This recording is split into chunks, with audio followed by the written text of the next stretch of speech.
High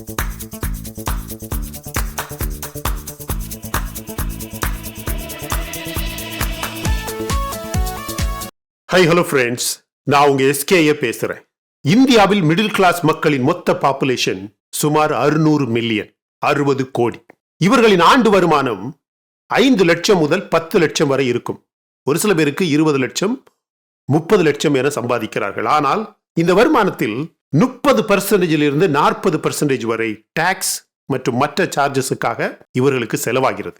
இதே நேரத்தில் இவர்கள் பயன்படுத்தக்கூடிய டெய்லி யூஸ் பொருட்களுக்கு 12 முதல் 18% ஜிஎஸ்டி விதிக்கப்பட்டு இந்தியாவின் மிடில் கிளாஸ் மக்கள் தங்களுக்கு வரக்கூடிய 50%க்கும் அதிகமான வருமானத்தை வரிக்காக செலவழிக்கிறார்கள். இதனால் இவர்களுடைய சேமிப்பு விகிதம், சேவிங்ஸ் ரேட் வெறும் 5 6 % இந்தியாவில் குறைந்துவிட்டது.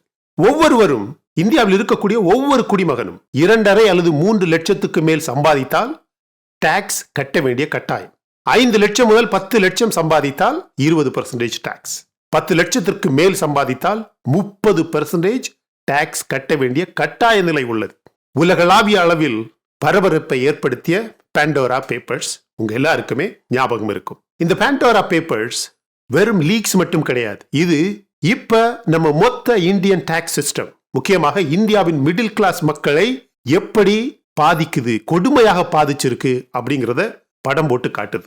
இந்தியன் டாக்ஸ் சிஸ்டத்தின் மாபெரும் லூப் ஹோல்ஸ், பெரிய பெரிய பணக்காரர்களின் foreign bank accounts, offshore companies, illegal properties, இதெல்லாம் எப்படி இந்த இந்திய பணக்காரர்களை பெருசாக்குது. ஆனா அதே காரணமாக அவர்கள் பெரிய பணக்காரர்கள் ஆகிறார்கள் என்ற ஒரே ஒரு காரணத்தினால் நம்ம மிடில் கிளாஸ் டாக்ஸ் பேயர்ஸ் எப்படி பாதிக்கப்படுறாங்க.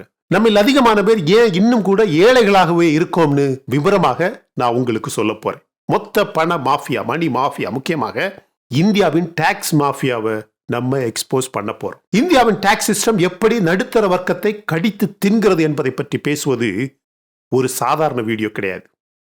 இது ஒரு துல்லியமான ஆய்வு, புள்ளி விவரங்கள், தரவுகள், பிற நாடுகளுடனான கம்பாரிசன் மற்றும் எதிர்கால கணிப்புகள் போன்றவற்றை பயன்படுத்தி இந்தியாவின் மிடில் கிளாஸ் எதிர்கொள்ளக்கூடிய சவால்களை நாம ஆராய போறோம். ஆனா இதை ஒரு சாதாரண வீடியோ மாதிரி பார்த்துட்டு போயிடாதீங்க. இது ஒரு த்ரில்லர், நடுத்தர வர்க்கத்தின் கதை. இதில் ஹீரோஸ், வில்லன்ஸ் மற்றும் ட்விஸ்ட் எல்லாமே இருக்கு my dear friends. So skip பண்ணாம கடைசி வரைக்கும் பாருங்க. பாண்டோரா பேப்பர்ஸ், இதுல என்ன இருந்தது? பாண்டோரா பேப்பர்ஸ் அப்படின்னு சொல்றது வேர்ல்ட்ஸ் லார்ஜஸ்ட் ஃபினான்ஷியல் லீக். 2021 ஆண்டில் உலகத்தின் 14 பினான்சியல் கம்பெனிஸ்ல இருந்து 12 மில்லியன், 1 கோடியே 20 லட்சம் ஆவணங்கள், கான்பிடென்ஷியல் டாக்குமெண்ட்ஸ் லீக் ஆனது. இந்த ஆபத்தான லீக்ஸ் வெளியிட்ட ஆபத்தான விஷயங்கள் உங்களுக்கு ஏற்கனவே தெரியும். உலக அளவில் இருக்கக்கூடிய prime ministers, chief ministers, presidents, politicians, celebrities, பில்லியனர்ஸ்னு இவர்களில் யார் யாரு எப்படியெல்லாம் பணத்தை வெளிநாட்டு அக்கவுண்ட்ஸ்ல சேஃபா மறைச்சு வச்சிருக்காங்க என்ற லீக்ஸ் வெளியானது. 1 கோடியே 20 லட்சம் டாக்குமெண்ட்ஸ் இதை பற்றி வெளியானது. இவர்களுடைய டாக்ஸ் ஃப்ரீ அக்கவுண்ட்ஸ், ஆஃப்ஷோர் கம்பெனிஸ்ல இவர்களுக்கு இருந்த secret investments, Dubai, Brighton, London, Sutherland, Saudi Arabia போன்ற சிட்டிஸ் மற்றும் மாகாணங்களில் இவர்களுடைய real estate properties and its details இந்த ஆவணங்களில் வெளியானது. இதுல ஷாக்கிங் விஷயம் என்ன தெரியுமா? 91+ கண்ட்ரீஸ்ல 600 முக்கியமான தலைகள் பற்றிய தகவல்கள் வெளியானது. அதில் இந்தியாவில் மட்டும் 380 பேர். அனில் அம்பானி, அதானி, நீரவ் மோடி, இது மாதிரியான பெரிய தலைகள் மட்டுமல்ல, இன்னும் பல இந்தியன் செலிபிரிட்டிஸ், பிசினஸ் டைகூன்ஸ், மாநில அரசியல்வாதிகள் என நம்ம நாட்டிலிருந்து மட்டுமே 380 பேர். மொத்த 600 பேரில் இந்தியாவிலிருந்து 380 பேர். தட் இஸ் மோர் தென் 50%. இதெல்லாம் நம்ம தேசத்துல மட்டும்தான் நடக்குது. இதுக்குள்ள நாம ஒரு முக்கியமான விஷயம் புரிஞ்சுக்கணும். அடிப்படையான ஒரு விளக்கம் சொல்றேன் கேளுங்க. பிளாக் மணி என்பது இந்த பணம் சட்டவிரோதமாக சம்பாதிக்கக்கூடிய பணம். எந்த கவர்மெண்ட் டாக்குமெண்ட்ஸ்லயுமே இதை டிக்ளேர் பண்ண மாட்டாங்க. ஆனா வரி ஏய்ப்பு, டாக்ஸ் எவேஷன் என்பது இந்த மாதிரி வருமானத்தை குறைத்து காட்டவோ மறைக்கவோ உலகத்தின் பல நாடுகளில் இருக்கக்கூடிய இவர்களின் ஃபாரின் அக்கவுண்ட்ஸ்ல சேஃபாக இந்த பணத்தை வைக்கிறாங்க. ஸோ இதனால என்ன அட்வான்டேஜ் தெரியுமா? What is the advantage? Tax free life. உள்நாட்டு வரி சட்டத்தின் அடிப்படையில் சட்டத்தின் முன்னிலையில் இது கம்ப்ளீட்லி லீகல் மாதிரி போலியாக காட்டிக்கொள்வது. இது ஒரு வகையான வரி மாறு வேடம். இரண்டாவதாக ஹிடன் வெல்த். இவர்களுடைய மறைக்கப்பட்ட சொத்து எப்படியாவது கவர்மெண்ட் ரூல்ஸை அவாய்ட் பண்றது இவர்களின் மெயின் கேம். மூன்றாவது ஆஃப்ஷோர் அக்கவுண்ட்ஸ். இது எப்படி வேலை செய்யுதுன்னு பார்த்தாதான் நமக்கே தெரியுது. இந்தியாவில் அதிகமான பணக்காரர்கள் தேர்ந்தெடுக்கும் மாஃபியா ஃப்ராட் இந்த ஆஃப்ஷோர் அக்கவுண்ட்ஸ் தான். ஃப்ரெண்ட்ஸ், இவங்க எடுக்கக்கூடிய மிகப்பெரிய கார்ப்பரேட் ஷார்ட்கட்ஸ் எப்போதுமே இந்த ஆஃப்ஷோர் கம்பெனிஸ் அல்லது ஆஃப்ஷோர் அக்கவுண்ட்ஸ் தான். Cayman Islands, Bermuda, British Virgin Islands, Switzerland, Andaman, Maldives, Dubai, London, இது மாதிரியான பெரிய பெரிய இடங்களில் இவர்கள் எவ்வளவு பணம் வேண்டுமானாலும் பதுக்கிக் கொள்ளலாம். எந்த கஷ்டமுமே இவர்களுக்கு வராது, கிடையாது. இதுக்கு ஒரு பெரிய எக்ஸாம்பிள் இந்தியாவின் அம்பானி அண்ட் நீரவ் மோடி. இவர்களுடைய ஃப்ராட் ப்ரூஃப் பாண்டோரா பேப்பர்ஸ்ல சேர்க்கப்பட்டு வேலிடேட் செய்யப்பட்டிருக்கு. இவங்களுடைய ஸ்ட்ராட்டஜி வெரி சிம்பிள், ஆனா வெரி வெரி கன்னிங். நாம சொன்ன இந்த இடங்களில் நம்பர் 1 டம்மி கம்பெனிஸை கிரியேட் பண்றது. அங்க இருக்கக்கூடிய ஃபாரின் பேங்க்ஸ்ல டாக்ஸ் ஃப்ரீ இன்வெஸ்ட்மெண்ட்ஸ் என பல பில்லியன் டாலர் அளவில் முதலீடு செய்யறது. அந்த நாடுகளுக்கு அனுப்பக்கூடிய பணத்தை நம்ம நாட்டில் இருக்கக்கூடிய இவர்களுக்கு இருக்கக்கூடிய நிறுவனங்களின் செலவுகளில் ஒரு பெரிய டாக்ஸ் ஃப்ரீ செலவாக காட்டுவது, ஒரு சில நேரம் நஷ்டமாக கூட காட்டுவது. இந்த லூப் ஹோல்ஸை பயன்படுத்தி பில்லியன்ஸ் ஆஃப் டாலர்ஸ் எந்த ஒரு நஷ்டமுமே இல்லாம இவங்க சேர்க்கிறது. இந்தியன் டாக்ஸ் சிஸ்டம் எப்படி பாதிக்கப்படுது?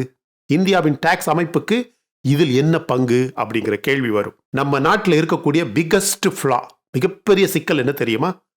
மிகப்பெரிய ஒரு குறை என்ன தெரியுமா? நம்ம சிஸ்டத்தில் இருக்கக்கூடிய மிகப்பெரிய தவறு என்னன்னு நான் சொல்றேன். சாதாரண மக்களுக்கு இருக்கக்கூடிய ஹை டாக்ஸ் ஸ்லாப்ஸ். உங்களுக்கே தெரியும், மிடில் கிளாஸ் இந்தியர்கள் வருடத்திற்கு சும்மா 7 to 10 லட்சம் சம்பாதிச்சா 20 முதல் 30% டாக்ஸ் கட்டுறாங்க. ஆனா இந்த பில்லியனர்ஸ் அண்ட் கார்பரேட்ஸ் நம்ம நாட்டில் இருக்கக்கூடிய எல்லா டாக்ஸ் லூப் ஹோல்ஸ் யூஸ் பண்ணி அவர்கள் சம்பாதிக்கக்கூடிய எல்லா பணத்துக்கும் டாக்ஸ் கட்டவே இல்லை. இந்த நடுத்தர, அதாவது இந்த மிடில் கிளாஸ் மக்களாகிய நாம நம்முடைய 100% டாக்ஸ் கட்டும்போது எதுக்கு இவர்களுக்கு மட்டும் எக்ஸப்ஷன்ஸ்? எதுக்கு விதிவிலக்கு? ஏன்னா இந்த பெரிய பெரிய பணக்காரர்கள், செலிபிரிட்டிஸ் ஃபாரின் பேங்க் அக்கவுண்ட்ஸ்ல வெல்த் போடுறத டிடெக்ட் பண்ற ஒரு சிஸ்டம், ஒரு ஆடிட்டிங் இங்க இல்லவே இல்லை. அதுல ஒரு பெரிய சரிவு இருக்கு, ஒரு பெரிய குறைபாடு இருக்கு. பாண்டோரா பேப்பர்ஸ்ல யார் யார் சிக்கினார்கள் தெரியுமா? அனில் அம்பானி சும்மா 5000 கோடிக்கும் மேல டாக்ஸ் எவேட் பண்ணியிருக்கிறார். இத பாண்டோரா பேப்பர்ஸ்ல ஆவணப்படுத்திட்டாங்க. நீரவ் மோடி திடீரென நம்ம நாட்டை விட்டு காணாம போன காரணமே இதுதான். இந்த மாதிரி பணக்காரர்களின் ஏமாற்று வேலைகள், இவர்களுடைய திருட்டு ஆக்டிவிட்டிஸ் இந்தியன் காமன் டாக்ஸ் பேயர்ஸை, அதிலும் நடுத்தர வர்க்க இந்தியன் டாக்ஸ் பேயர்ஸை எப்படி பாதிக்குது? Friends, road tax, GST, toll tax, property tax, water tax, medical tax, income tax அப்படின்னு நம்ம ஹார்ட் ஏர்ன்டு மணியில ஒரு பாதியாவது, ஆல்மோஸ்ட் 50% இன்கம் டாக்ஸ் அல்லது வரி அப்படிங்கிற முறையில் நாம கட்டுறோம். ஆனா இந்த பில்லியனர்ஸ், இந்த பணக்காரர்கள் இப்படி டாக்ஸ் எவேஷன் செய்வதால் நமக்கு மிகப்பெரிய ஆபத்துக்கள் இருக்கு. நம்பர் 1, இந்தியாவின் பப்ளிக் இன்ஃப்ராஸ்ட்ரக்சர் மண்ண கவுது, அடிச்சு கீழே போடப்பட்டு இருக்கு. இந்தியாவின் பாதிக்கும் அதிகமான பணம் இந்த பணக்காரர்களிடம் இருந்தும் கூட இவங்க பணத்தை நாட்டுக்கு வெளியில டைவர்ட் பண்ணுவதால், பதுக்கி வைப்பதால், இவங்க கட்டாத வரி பணம் இந்தியாவின் ஹாஸ்பிட்டல்ஸ், ரோட்ஸ், ஸ்கூல்ஸ் போன்ற பொது வசதிகளை சரியாக அமைக்க, சீரமைக்க தேவையான பணம், அந்த பாரத்தை இந்தியாவின் மிடில் கிளாஸ் சுமக்க வேண்டியதாக இருக்கு. அது மட்டுமல்ல, நம்மள மாதிரி ஹார்ட் ஒர்க்கர்ஸுக்கு இந்த சரியில்லாத கட்டமைப்பு, இந்த பேட் இன்ஃப்ராஸ்ட்ரக்சர் பெரிய பிரச்சனையாக மாறுது. இவர்களின் ஆஃப்ஷோர் வெல்த்தை ட்ரேஸ் பண்ணக்கூடிய அளவில் நம்ம கவர்மெண்ட் சிஸ்டம்ஸ்ல கேப்பபிலிட்டிஸ் கிடையாது. அதனாலேயே மிடில் கிளாஸ் மேல டாக்ஸ் பர்டன் பெரிய அளவில் அதிகரிக்குது அப்படின்னு சொன்னா மிகையாகாது my dear friends. So middle class என்பவர்கள் யார்? இவர்கள் பெரும்பாலும் சேலரியை நம்பி வாழக்கூடியவர்கள், ஸ்மால் பிசினஸஸ் ஓனர்ஸ் அல்லது சாதாரண ஒர்க்கர்ஸ். இவர்களின் மந்த்லி இன்கம் ஒரு குறிப்பிட்ட ஒரு லிமிட்டுக்குள் மட்டுமே இருக்கும். ஆனால் அந்த இன்கமில் பெரும் பகுதி டாக்ஸஸ், சார்ஜஸ் அண்ட் வேரியஸ் எக்ஸ்பென்ஸுக்கு செலவாகி விடுகிறது. இந்தியாவின் மிடில் கிளாஸ் உடைய பாப்புலேஷன் சுமார் 600 மில்லியன், 60 கோடி. இவர்களின் ஆவரேஜ் ஆனுவல் இன்கம் 5 லட்சம் முதல் 10 லட்சம். ஒரு சில பேருக்கு 30 40 லட்சம் வரைக்கும் இருக்கும் அப்படின்னு சொல்லலாம். 1 5 லட்சத்துக்குள்ளேயே சம்பாதிக்கக்கூடிய பல கோடி மக்கள் நம்ம நாட்டில் உண்டு. ஆனா இவர்களின் லைஃப் எப்படி இருக்கு? ரொம்பவே டஃப். இந்தியாவில் 3 லட்சத்துக்கு மேல் சம்பாதிக்கும் ஒவ்வொருவரும் இன்கம் டாக்ஸ் கட்ட வேண்டும். 5 லட்சம் முதல் 10 லட்சம் வரை இன்கம் வரக்கூடிய மிடில் கிளாஸ் 20% டாக்ஸ் கட்டுகிறார்கள். 10 லட்சத்துக்கு மேல் பணம் சம்பாதிக்கும் மிடில் கிளாஸ் 30% டாக்ஸ் கட்டுகிறார்கள். எனவே ஆக்சுவல் டாக்ஸ் பர்டன், ஒரு வரி சுமை ஒரு மிடில் கிளாஸ் மகனுக்கு எப்படி இருக்கு பாருங்க. இந்தியாவின் மிடில் கிளாஸ் தங்கள் இன்கமில் 30% வரை டாக்ஸஸ் மற்றும் வேற செலவுகளுக்காக செலவிடுகிறார்கள். எனவே டோட்டல் 50% தாண்டி செல்கிறது. ஆனால் இந்த வில்லனுடைய முதல் அட்டாக் தான் இது. இன்னும் இதுல ட்விஸ்ட் இருக்கு. இந்த வில்லனுடைய இரண்டாவது அட்டாக் ஜிஎஸ்டி ரேட்ஸ். இந்தியாவில் GST, goods and services tax, பொருட்கள் மற்றும் சர்வீசஸுக்கு 5 முதல் 28% வரை நம்ம நாட்டில் இருக்கு. டெய்லி யூஸ் பொருட்களுக்கு 12 முதல் 18% வரை ஜிஎஸ்டி நம்ம நாட்டில் இருக்கு. So what is the impact of GST? GST காரணமாக டெய்லி யூஸ் பொருட்களின் பிரைசஸ் கண்டிப்பாக பல ஆண்டுகளாக இன்க்ரீஸ் ஆகியிருக்கு. So high inflation. இதனால என்ன நடக்கு? இதன் காரணமாக இந்திய மிடில் கிளாஸின் பர்ச்சேசிங் பவர் குறைந்து சராசரி சேமிப்பு விகிதம், சேவிங்ஸ் ரேட் வெறும் 5-6% உள்ளது. ஆனா சைனா போன்ற நாடுகளில் எப்படி இருக்குன்னு நீங்களே பாருங்க. அமெரிக்கா போன்ற நாட்டில் 15 வருடமாக தொடர்ந்து பெட்ரோல் விலை அதிகரித்து கொண்டே இருக்கு. ஆனா இன்னும் கூட அமெரிக்காவில் பெட்ரோல் விலை இந்தியாவை விட குறைவாக இருக்கு. ஏன்? சைனாவில் இன்கம் டாக்ஸ் ரேட்ஸ், வருமான வரி அப்படிங்கிறது 3% 45% வரை இருக்கு. ஆனா சைனாவில் 10 லட்சம் ரூபாய் சம்பாதிக்கக்கூடிய மிடில் கிளாஸ் இருக்கான் பாருங்க, 10 முதல் மேக்சிமம் 20% வரை மட்டுமே டைரக்ட் அல்லது இன்டைரக்ட் டாக்ஸ், நேரடியாகவோ மறைமுகமாகவோ வரி சைனாவில் கட்டுகிறார்கள் மிடில் கிளாஸ் மக்கள். இந்தியாவின் இன்டைரக்ட் டாக்ஸ், ஜிஎஸ்டி மற்றும் வேட் 5% முதல் 28% வரைக்கும் இருக்கு. ஆனால் சைனாவில் பொருட்கள் மற்றும் சர்வீசஸுக்கு வெறும் 6 முதல் 13% வேட் அப்படிங்கிற டாக்ஸ் மட்டுமே இருக்கு. எனவேதான் இந்த 2 நாடுகளின் மிடில் கிளாஸ் சேவிங்ஸ் ரேட் ரொம்ப பெரிய வித்தியாசம் இருக்கிறத நீங்களே பார்க்க முடியும். இந்தியாவுடைய மிடில் கிளாஸ் உடைய சேவிங்ஸ் ரேட், சேமிப்பு விகிதம் வெறும் 5-6%. ஆனா சைனாவின் மிடில் கிளாஸ் உடைய சேவிங்ஸ் ரேட் எவ்வளவு தெரியுமா? 30-35%. மாதம் 10,000 ரூபாய் சம்பாதிச்சா 3,500 ரூபாய் நிரந்தரமான சேமிப்பு. எங்க? சைனாவில். யாருக்கு? மிடில் கிளாஸ் மக்களுக்கு. ஆனா இது மட்டும் கம்பேரிசன் கிடையாது மை டியர் ஃப்ரெண்ட்ஸ். இன்னும் பெரிய பெரிய ட்விஸ்ட் இருக்கு. நடுத்தர வர்க்கத்தின் பொருளாதார அழிவு எப்படி இருக்கு பாருங்க. இந்தியாவில் மிடில் கிளாஸ் தங்கள் இன்கம்ல, அவர்களுடைய வருமானத்தில் 40% வரை டாக்ஸஸ் மற்றும் மற்ற சார்ஜஸுக்கு செலவு செய்யறாங்க. அது போக மீதம் இருக்கக்கூடிய பணத்தில் மெடிக்கல் எக்ஸ்பென்சஸ், எஜுகேஷன் எக்ஸ்பென்சஸ் மற்றும் ஹோம் லோன்ஸ் போன்றவை மிடில் கிளாஸ் உடைய எக்கானமியை, பொருளாதாரத்தை தொடர்ந்து அழுத்துது. இதன் காரணமாகவும் இந்தியாவில் மிடில் கிளாஸ் உடைய பர்ச்சேசிங் பவர் பெரிய அளவில் குறைந்து எக்கனாமிக் growth, நம்ம நாட்டுடைய பொருளாதார வளர்ச்சி பெரிய அளவில் பாதிக்கப்படுகிறது. பொங்கல், தீபாவளி என்று வரும்போது ஒரு திரைப்படம் போன்ற என்டர்டைன்மெண்ட், புது துணிகள் எடுப்பது, வீட்டில் இருக்கக்கூடிய ஒரு பெண் பிள்ளைக்கு காதில் அணிய ஒரு சின்ன தோடு, பட்டாசு வாங்குவது, இது போன்ற செலவுகளுக்கு வருடம் முழுவதுமாக சேமிக்கக்கூடிய மிடில் கிளாஸ் குடும்பங்கள் இன்னும் கூட பல கோடி எண்ணிக்கையில் இந்தியாவில் இருக்கு. நம்ம ஏன் இன்னும் இவர்களை மிடில் கிளாஸ் அப்படின்னு சொல்றோம்னு கேட்பீங்க. பிலோ பாவர்ட்டி, வறுமை கோட்டிற்கு கீழே இருக்கக்கூடியவங்க அப்படின்னு சொல்லலாமே.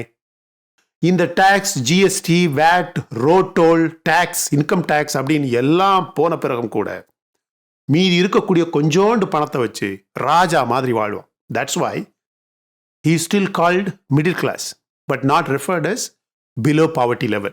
எனவே இந்தியாவில் மிடில் கிளாஸ் மக்களின் வாழ்க்கையை எப்படி மாற்றுவது? 2030ஆம் ஆண்டுக்குள் இந்தியாவில் மிடில் கிளாஸ் உடைய பாப்புலேஷன் 1 பில்லியன் 100 கோடியாக அதிகரிக்கும் என எதிர்பார்க்கப்படுகிறது. ஆனால் தற்போது இருக்கக்கூடிய இந்த டாக்ஸ் பர்டன், வரி சுமை மற்றும் எக்கனாமிக் சேலஞ்சஸ் தொடர்ந்து நம்ம நாட்டில் இருந்து கொண்டே இருந்தால் இந்திய மிடில் கிளாஸ் உடைய சேவிங்ஸ் ரேட் மேலும் குறைந்து 5% கீழே போகும் என்று சொல்லப்படுகிறது. எனவே நாம எடுக்க வேண்டிய number 1 step, increase tax exemption limit. 10 லட்சம் வரை சம்பாதிக்கும் மிடில் கிளாஸுக்கு வெறும் 10% டாக்ஸ் மட்டுமே கட்டணும் என்கிற பெரிய மாற்றம், சேஞ்ச் வரணும். இந்தியாவில் டெய்லி யூஸ் பொருட்களுக்கு ஜிஎஸ்டி ரேட்டை 5% குறைக்கணும், இல்லைன்னு கூட சொல்லலாம். இது ஒரு புதிய சோசியல் சேஃப்டி நெட்டை உருவாக்கணும். இந்திய மிடில் கிளாஸுக்கு தனியார் மெடிக்கல் மற்றும் எஜுகேஷன் அமைப்புகளில் கூட, தனியார் மருத்துவமனை, தனியார் பள்ளிகள், கல்லூரிகளில் கூட தனி மானியம் இருக்க வேண்டும். மிடில் கிளாஸுக்கு மட்டும், middle class and below poverty மக்களுக்கு மட்டும். பணக்காரர்களிடம் அதிகமாக வாங்கு, எவ்வளவு வேணும்னாலும் வாங்கு, தட்ஸ் ஓகே. வரி ஏய்ப்பை எப்படி குறைப்பது? Number 1, strict wealth auditing. Offshore கம்பெனிஸ்ல வெல்த் இன்வெஸ்ட் பண்ணுறதை பார்த்து நம்ம ஆடிட்டிங் சிஸ்டம், ஆடிட்டிங் ப்ராசஸை பாலிஷ் பண்ண கவர்மெண்ட் இம்மீடியட் ஆக்ஷன் எடுக்கணும். Number 2, transparency mandates. Foreign accounts வைத்திருப்பவர்கள் ஆனுவலி, ஒவ்வொரு வருடமும் டிரான்ஸ்பரன்சி ரிப்போர்ட்டை கம்பல்சரியா சப்மிட் செய்ய கவர்மெண்ட் மேண்டேட் செய்யணும். எல்லா முன்னேறிய நாடுகளிலும் இந்த கட்டாயம், இந்த சட்டம் இருக்கு.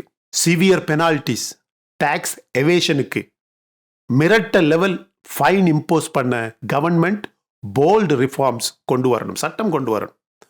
இந்த பேண்டோரா பேப்பர்ஸ்ல வெறும் 380 பேர் சிக்கினாலும் இது ஒரு வார்னிங் பெல் மாதிரி இருக்கணும். மிடில் கிளாஸ் மக்களின் ஹார்ட் ஒர்க்கை மதிக்கணும். நம்மளோட சொசைட்டியை கரப்ஷன் ஃப்ரீ ஆக்க முடியாது, அதாவது லஞ்சம் அப்படிங்கிறது இல்லாமல் ஆக்க முடியாதுன்னு சொல்றது பிச்சைக்காரர்களை ஒழிக்க முடியாதுன்னு சொல்ற மாதிரி தான். ஆனா இது ரெண்டுமே ஒண்ணு கிடையாது. ஒரு நாட்டின் மிடில் கிளாஸ் என்பது அந்த நாட்டின் எக்கனாமிக் பேக்போன், பொருளாதார முதுகெலும்பு அப்படின்னு சொல்லலாம். இவர்களின் பொருளாதாரம், இந்த நடுத்தர வர்க்க மக்களின் பொருளாதாரம் பலமாக இருந்தால் மட்டும்தான் அந்த நாடு முன்னேற முடியும். இந்தியாவிலும் நடுத்தர மக்களின், மிடில் கிளாஸ் மக்களின் பொருளாதாரம் பலமாக இருந்தால் மட்டும்தான் இந்தியா முன்னேற முடியும். எனவே இந்தியாவின் டாக்ஸ் சிஸ்டம்ல பல சேஞ்சஸ் தேவை என்பதில் எந்த சந்தேகமுமே கிடையாது. இந்தியாவின் டாக்ஸ் சிஸ்டம் மாறணுமா இல்லையா? எப்படிப்பட்ட வரி புரட்சி இந்தியாவில் வரணும்? சென்ட்ரல் டாக்ஸ், ஸ்டேட் டாக்ஸ், மத்திய மாநில வரி அமைப்பு எப்படி மாறணும்? கண்டிப்பாக கமெண்ட் பண்ணுங்க மை டியர் ஃப்ரெண்ட்ஸ். ரொம்ப முக்கியமான ஒரு வீடியோ, பார்த்துட்டு அப்படியே போயிடாதீங்க, ஷேர் பண்ணுங்க. It's very important for creating awareness. நம்ம நாட்டில் டாக்ஸ் சிஸ்டம் எப்படி இருக்கணும் கமெண்ட் செக்ஷனில் பதிவு பண்ணுங்க. இந்த வீடியோ பிடிச்சிருந்தா லைக் பண்ணுங்க. இன்னும் நம்ம சேனல் நீங்கள் சப்ஸ்கிரைப் பண்ணலைன்னா மற்ற வீடியோஸ் பாருங்க, உங்களுக்கு கண்டிப்பாக பிடிக்கும். பிடிச்சிருந்தா சப்ஸ்கிரைப் பண்ணால் போதும் my dear friends. Thank you so much my dear friends for watching all my videos and supporting my channel. Until I come back with my next awesome video, it's bye-bye from Suresh. Stay safe, stay positive, stay active and stay fit and always dream big in your life. நம்மளால எப்பவுமே எதையுமே எங்கேயுமே சாதிக்க முடியும் அப்படின்னு நம்ம first நம்பணும் my dear friends. And as I always say, please take care of your parents at your home. உங்க அப்பா அம்மாவை உங்க வீட்டிலே வச்சு நல்ல சந்தோஷமா பத்திரமா பாதுகாப்பா பார்த்துக்கங்க my dear friends, because it's very very important. Thank you.